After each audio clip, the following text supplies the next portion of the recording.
di pembimbing PAK kita akan bicara tentang salah satu tugas ya yang perlu dikerjakan oleh para hamba Tuhan, guru, orang tua gitu ya, yang berkaitan dengan pendidikan Kristen adalah untuk membentuk hati nurani gitu.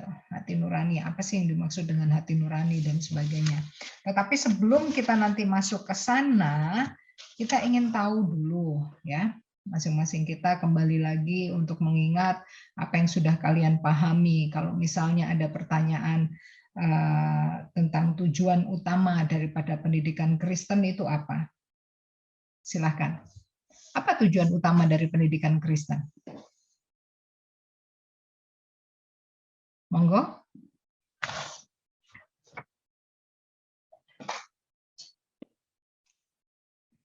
Saya, Bu. Tessa, silakan. Tujuan utama dari pendidikan Kristen adalah mengenalkan Tuhan Yesus kepada peserta didik, tidak hanya mengenalkan saja, tapi supaya peserta didik itu bisa meneladani Yesus dalam hidupnya. Seperti itu, Bu. Oke, terima kasih. Ya, itu masih ingat berkaitan dengan pendidikan agama Kristen ya itu tadi ya. Yang lain silakan. Saya, Bu. Lilin. Saya menambahkan yang dari Tessa, tujuannya pendidikan Kristen itu juga untuk memberikan dasar pengenalan akan Tuhan dan juga iman Kristen yang membawa serta menumbuhkan iman mereka menuju kedewasaan. Terima kasih. Kedewasaan. Oke, terima kasih sudah diperlengkapi. Apa yang disampaikan oleh Tessa maupun Kristalina tadi adalah penggabungan antara apa itu pengertian PAK dan juga tadi disampaikan di sana ada tujuannya juga. Jadi tidak hanya sekedar bicara tentang bagaimana kita mengenalkan Allah kepada anak didik, tetapi juga di sana ada proses pertumbuhan, ya, proses pendewasaan. Nah, itu yang penting.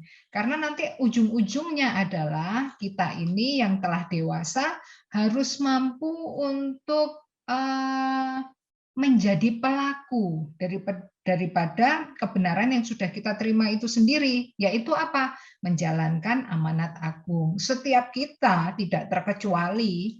Jangan bilang bahwa ketika orang bersaksi itu sudah menjadi ranahnya atau tugasnya pendeta misalnya. Oh, itu tidak tepat. Jangan bilang bahwa bersaksi itu tugasnya orang-orang dewasa. Oh, itu juga tidak tepat. Tetapi bersaksi itu menjadi tugas semua orang yang telah menerima secara pribadi Kristus sebagai Tuhan dan Juru Selamat di dalam dirinya. Konsekuensinya yaitu ya respon yang diberikannya setelah saya sebagai orang yang apa ya katakanlah selama ini dibelenggu oleh dosa, kemudian saya tahu bahwa saya orang yang berdosa ini telah diperkenalkan dengan Allah yang luar biasa kasih itu melalui Yesus Kristus saya diselamatkan, gitu kan? Responnya apa? Ya, saya dididik menjadi dewasa. Setelah dewasa, tugas saya adalah mendidik lagi. Dan itu tidak didominasi sebagai tugas daripada hamba Tuhan di gereja. Tetapi juga menjadi tugas dari seorang guru di sekolah. Dan juga tugas dari orang tua di rumah. Di pembimbing 1, ya, pembimbing PAK 1, kalian kan kemarin sudah banyak mendapatkan teori, bahkan juga kalian presentasi bagaimana peran dari masing-masing lembaga ini untuk membimbing, mendidik ya setiap anak-anak untuk bertumbuh dewasa kerohaniannya. Nah, bicara tentang tugas pendidikan ya, yaitu membentuk suara hati. Tadi sudah disampaikan, kita mengingat tentang, nah ini slide-nya udah berganti, apakah sudah muncul? Ya, kita sudah berbicara tadi teman kalian ada Kristalina dan juga Tessa menyampaikan tujuan daripada pendidikan tidak sekedar orang mengenal akan Tuhan, orang mengenal akan Yesus, menjadi pelaku, tetapi di sana dia bertumbuh mengalami pendewasaan sehingga ujung-ujungnya adalah dia menjadi pelaku kebenaran itu, yaitu menyampaikan berita Injil, menjalankan amanat agung. Amanat agung itu ada di dalam kitab Matius 28 ya, Matius 28 ayat 19 sampai dengan 20 di sana. Nah, kita mau melihat lebih jauh bagaimana tentang tujuan utama daripada pendidikan itu. Ingat bahwa memperlengkapi dan membimbing setiap orang, individu maupun kelompok untuk mampu bertumbuh menuju kedewasaan secara utuh. Tadi Kristalina sudah menyampaikan demikian. Ini pula yang ingin dicapai, ini secara umum ya, secara umum, secara universal, tujuan daripada pendidikan itu mencapai kedewasaan secara utuh. Secara utuh di sini bicara tidak hanya secara fisik, tetapi juga di sana berbicara tentang mental, moral, etika, perbuatan, bahkan sampai di dalam bentuk keimanan atau kerohanian. Kalian tahu pertumbuhan kalian terlahir bukan dari rahim ibu yang sudah segede kalian seperti ini, tidak. Tetapi kalian menyadari bahwa setiap orang termasuk kalian, termasuk juga Bu Kris, terlahir dimulai dari bayi mungil, bayi kecil gitu ya, yang dikatakan bayi yang tidak berdaya, butuh bantuan orang lain. Kemudian dia bertumbuh menjadi balita, ini secara fisik. Balita, anak-anak, remaja, dewasa, bahkan sampai kemudian lansia. Bentuk pertumbuhan manusia ini tidak pernah berhenti ya, selama dia hidup. Ya, dia akan terus mengalami pertumbuhan. Perkembangannya pun demikian. Secara mental, ya, etika, secara spiritual, terus mengalami perkembangan sesuai dengan perkembangan usia mereka. Ya. Nah, proses pendidikan itu tidak memiliki kata selesai, dalam arti dia berlangsung secara terus-menerus dilakukan sepanjang kehidupan manusia. Mungkin kalian pernah mendengarkan ya, yang disebut dengan long life education itu, bahwa pendidikan itu terus-menerus terjadi di dalam kehidupan manusia. Prosesnya bagaimana? Bermacam-macam, bisa melalui pengamatan, pengalaman, bahkan di dalam kegiatan berpikir. Pengamatan biasanya dimulai dari anak-anak. Anak-anak itu paling gampang dia itu menirukan. Apa-apa yang diperbuat oleh orang dewasa dia tirukan, termasuk hal-hal yang tidak sesuai dengan usianya. Kalian mungkin pernah melihat atau pernah membaca di berbagai media gitu ya, baik di media sosial maupun di majalah dan sebagainya, anak kecil yang masih berusia mungkin batita atau di bawah 5 tahun, balita itu dia merokok, ditemukan merokok. Dari mana anak kecil bisa tahu? Bahkan ini menjadi sebuah kebiasaan bagi anak itu untuk merokok. Nah, kalau tidak salah waktu itu ya, 1-2 tahun yang lalu sempat berita ini booming di Malang. Nah, itu terjadi di Kota Malang. Ya. Sampai kemudian ada apa itu yang Kak Seto ya kalau nggak salah ya, itu sampai datang ke Malang untuk cari tahu mengapa hal ini bisa terjadi, terus solusinya seperti apa. Ya pemerhati anak ya, Kak Seto itu sempat datang gitu Rami. Nah ternyata selidik punya selidik, lingkungan rumah anak ini sangat apa namanya empet-empetan ki apa toh? Berdekatan ya, satu sama lain sangat dekat. Terus kemudian anak-anak mudanya biasanya cangkruan, nongkrong ya, cangkruan bahasa Jawa itu nanti. Nongkrong, kemudian di situ ya mereka biasa merokok, ngopi dan sebagainya. Nah, ini dilihat oleh anak ini, kalau tidak salah dia berusia 3 atau 4 tahun gitu. Saya masih ingat badannya gemuk sekali ya, anaknya cowok gitu ya, dia gemuk sekali.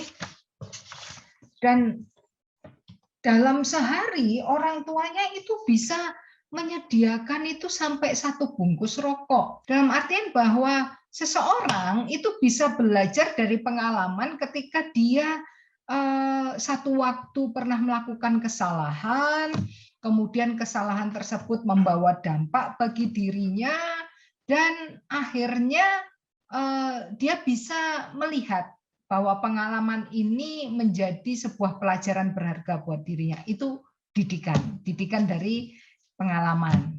Ya, dikatakan pengalaman adalah guru yang paling berharga, benarkah demikian ya? Ya kan? Pengalaman adalah guru yang paling berharga. Dan kemudian satu saat mungkin dia masuk pada situasi yang serupa. Karena dia ingat dulu pernah melakukan hal yang keliru, ya, melakukan kesalahan dengan hal-hal yang serupa, ya, kasusnya mirip-mirip, maka dia belajar, aku tidak akan melakukannya lagi karena kemarin sudah menanggung risiko yang tidak menyenangkan. Misalnya itu belajar dari pengalaman. Kemudian bagaimana dengan kegiatan berpikir? Nah, orang juga mengalami pertumbuhan dari kegiatan berpikir seperti halnya kalian. Jika kalian pada semester kemarin sebatas memahami bahwa pembimbing PAK itu bicara dalam ruang lingkup sebagai seorang pendidik di dalam sekolah, di dalam gereja, di dalam keluarga, sebagai orang tua, di rumah tangga, ternyata kita sekarang belajar lebih daripada itu. Ya, melanjutkan lagi di pembimbing PAK 2, ternyata di dalam pendidikan kita tidak hanya sekedar mengenalkan kepada anak bagaimana kalian memahami Alkitab, bagaimana kalian harus rajin berdoa, bagaimana kalian harus berbuat baik, tetapi salah satunya adalah ini yang kita pelajari hari ini. Bahwa tugas kalian nantinya adalah mendidik hati nurani, menjadi lebih dewasa, lebih peka. Ya. Tapi terlebih dahulu ya terus terang kita harus membangun hati nurani kita sendiri. Tadi dikatakan oleh Kristalina, ini menjadi dasar yang kuat. Kebetulan di Dasdik kemarin kita belajar dasar-dasar pendidikan tentang salah satu landasan yaitu filsafat. Landasan-landasan religi, landasan sosial, landasan budaya, atau kultur, dan sebagainya. Landasan ini penting buat kita. Kalau kita dasarnya tidak cukup kuat, ibaratnya kemarin kita bicara seperti halnya yang Yesus sampaikan dalam perumpamaan, seperti membangun rumah di atas pasir. Pada saat terjadi hujan lebat dan angin ribut, rumah itu roboh dan besarlah kerusakannya. Demikian pula kita. Sebagai seorang pendidik, jangan bilang kalau pendidik itu hanya bicara dalam konteks profesi sebagai guru. Tidak. Di rumah pun kita sebagai pendidik, orang tua. Di gereja, guru sekolah minggu, diaken, penatua, ya. Kakak pembina di Komsel. Sebagai pendidik. Mampu memiliki kedewasaan di dalam berpikir, semakin lama semakin berkembang. Orang berpikir semakin lama semakin dewasa secara rohani. Dikatakan di Alkitab, kita tidak lagi sebagai seorang bayi yang diberi makan makanan yang lunak terus. Tetapi semakin kita dewasa, kita menemukan makanan kita adalah makanan yang keras. Tetapi kita mampu, ya, untuk mengunyah dan menelannya. Artinya apa?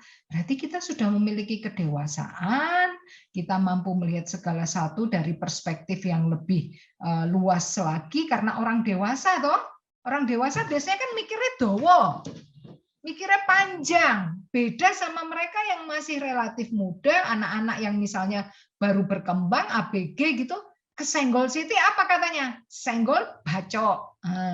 Ya kan? Biasanya anak-anak muda kan gitu, panas dikit diglayer gitu di jalanan, ya, disalip sama motor lain, mungkin sama-sama mudanya, ya, di glayer gitu, gasnya itu emosi, dikejar, Dijak minggir, dijak tukaran, tawuran loh, anak muda. Tapi kalau sudah dewasa dia tidak akan demikian. Dia tahu tanggung jawabnya di jalan adalah ya supaya semuanya lancar, bertanggung jawab, selamat, tidak hanya dirinya sebagai pengemudi tetapi juga pemakai atau pengguna jalan raya yang lain.